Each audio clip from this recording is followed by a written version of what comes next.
Pesan Mama Dede untuk Ria Ricis mencuat lagi saat proses cerai Tekurian, ingatkan memaafkan. Proses perceraian YouTuber Ria Ricis dan Tekurian masih bergulir. Ternyata sebelum perkara rumah tangga itu, Mama Dede sempat memberikan pesan pada Ricis.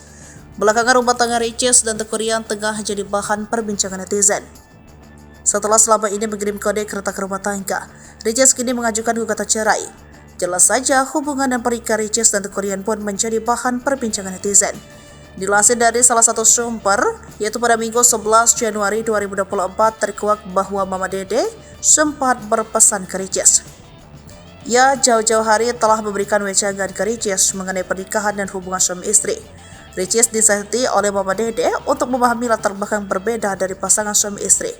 Saya berpesan ke Ricis, rumah tangga itu terlibat dua orang yang berbeda latar belakang, kata Mama Dede. Berbeda budaya, ekonomi, tempatnya, berbeda segala-galanya, sambungnya. Jangankan yang sama, yang berbeda, yang sama pun sekandung, tetap ada masalah, apalagi sama yang berbeda latar belakang, tambahnya. Mama Dede juga berpesan agar Ricis dan suami saling mencintai, menolong satu sama lain hingga berdiskusi. Makanya Mama berpesan sama Ricis, manfaatkan saling mencintai, tolong menolong, saling bermusyawarah, kata Mama Dede. Kalau ada kesalahan, ini yang menentukan saling maafkan. Maafkan, sambungnya.